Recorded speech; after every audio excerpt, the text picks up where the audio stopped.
We are on the sidelines with Bob Bellacicco tonight, starting with the Windsor Express at Caesars Windsor. So, Bob, how did the clash at the Colosseum go? You know what? It was a lot of fun. It was great. The setup was really neat, just the way they had the big screen and everything. And the fans that did show up were treated to an exciting game that went to double overtime.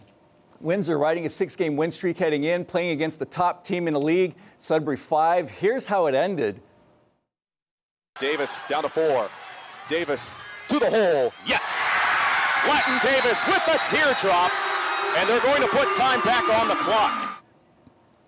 I love that, the teardrop. Aaron Sanders there with the call. Latin Davis with the game winner. Express won at 121-120.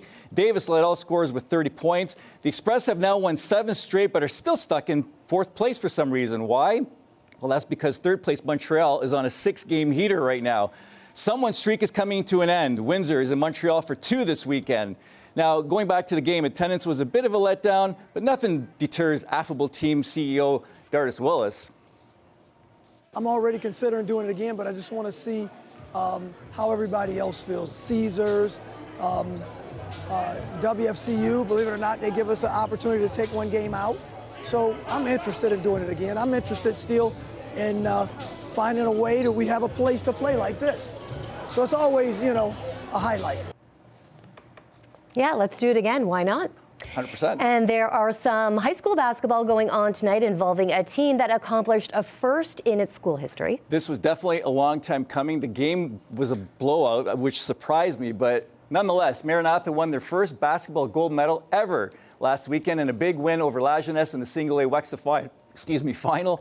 They are playing Chatham Christian as we speak at Assumption for the SWASA title.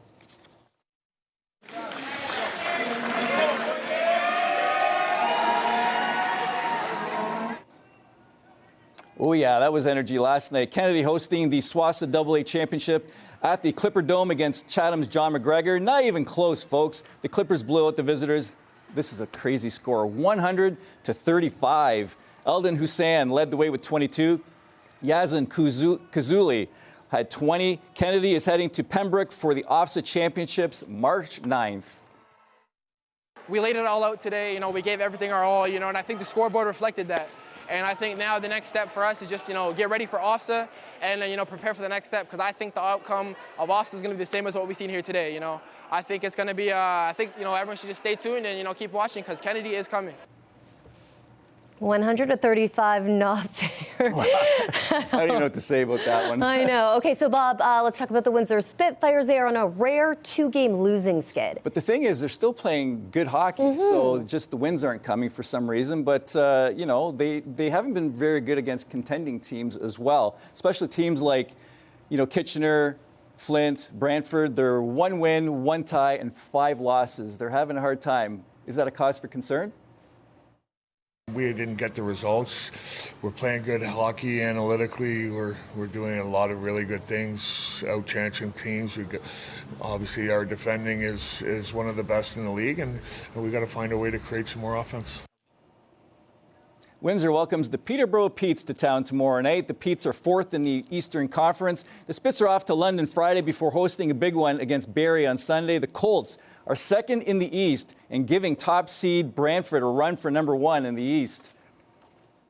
We got a big 3 games here, 3-3, so we don't have many of those, so it's pretty huge to try to grab all 3 games, and you know, if we can do that, it'd be huge for us.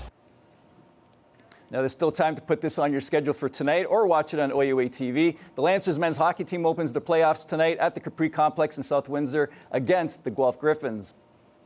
Now, Kevin Hamlin, the head coach, is giving the boys the pep talk last night. Made me want to jump on the ice, really. Just exciting. His message, don't worry about the win tonight, play for each other. This is best of 3 series. This is a tough league, man. There's a lot of good teams in here. We're a good team, and this is playoff hockey from here on out. It's been like that for the last 3 weeks or so, if not the regular season. So we're looking forward to it. We got a good opportunity to make a statement here.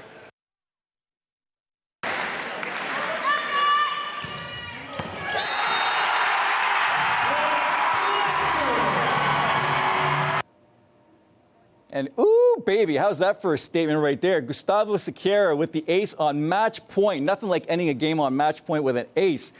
The men's volleyball team received a great challenge from Waterloo last weekend, but eliminated the Warriors 3-1.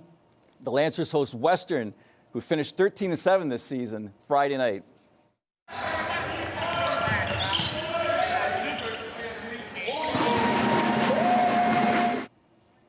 Now, I told you last week that St. Clair men's basketball team was going to thrash their first-round opponent.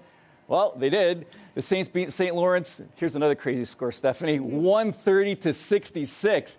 Quick math, that's a 64-point blowout. Unbelievable. Next up, the Seneca Sting, who went 12-6 in the East region this season. Here's the fun part. Because top-seeded Georgian Grizzlies were knocked out of the East last weekend during the playoffs, St. Clair now has a chance to host the OCAA Final Four. All they have to do is beat the Sting Saturday afternoon at the Sportsplex. We were not expecting for Georgian to lose at all, and when they did, we were very happy. We still got to take care of business, of course, but that's a huge relief. 'Cause I didn't want to play in that gym. I didn't really like how it looked, to be honest. But our gym, I feel like we have a lot more confidence. Even though we would have been on the road, same thing, we would have had our confidence, but it definitely helps having a home crowd with some local guys as well.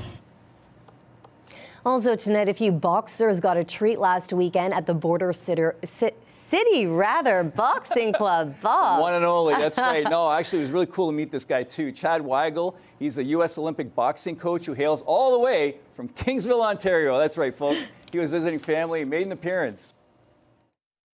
I always love driving back into Windsor because it's so blue collar and it's got a little bit of gritty to it. And it's like, that's what boxing is.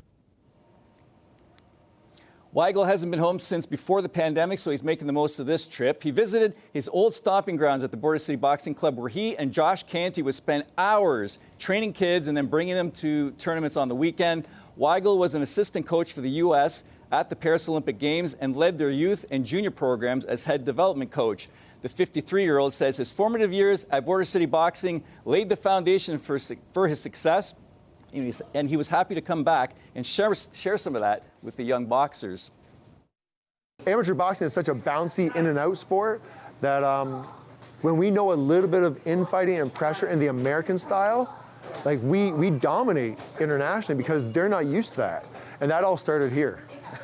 Yeah, no, I use some of the same drills that I used back then. I use them today. We are fresh off of the Olympics. Bob, some of hockey's biggest trophies will be in LaSalle this weekend. Yeah, very exciting for fans. Oh, it's very cool. Last time a lot of these trophies were in town was 2017 during the Memorial Cup. So yeah, it's really cool that the LaSalle Vipers are hosting an event that wraps around an important game on top of that. Vipers are bringing a Hockey Hall of Fame trophy exhibit to the Vollmer Complex Sunday. Now fans will get a chance to see the Conn Smythe, Art Ross, Vezina, and Four Nations Cup, among others. The exhibit opens 1 p.m., runs till 7. In between, the Vipers are hosting a very important game against the Strathroy Rockets. These two teams are 2 of 4 that are fighting for 3 playoff spots in the GOHL's Western Conference. The Vipers are dedicating the day to 8-year-old Cullen Flood, who we've talked about here before, who continues his fight with leukemia. All exhibit proceeds will be passed along to the family. Real hockey fan, and just trying to help the family out as best as we can. You know, tough times for them, and currently right now he's in remission, but still going through chemo and other treatments, and traveling quite a bit, and still trying to be amongst his friends and his hockey team. Okay, and breaking news. Breaking. Do we hear music? No music. Where's the banner? Where's the breaking news banner? All right. So Kaylin Batten of the St. Clair women's basketball team is first team West Division All-Star. Rookie Maya Tate, along with Beatrice Clausen, have been named West Division All-Rookie team. So that's fresh this afternoon. St. Clair faces the undefeated Loyalists, they go to Loyalists to face them on Sunday for a chance to play into the Final Four. Hard work pays off? Yes. So I'm really excited for those trophies to come. You know what? I can't wait to see the Conn Smythe. One of my favorite Conn Smythe moments was watching Henrik Zetterberg lift it up in 2008 when they won the Cup in Pittsburgh. Okay. It's one of my favorites. Bob Bellacicco with On the Sidelines tonight. We'll be back after the break.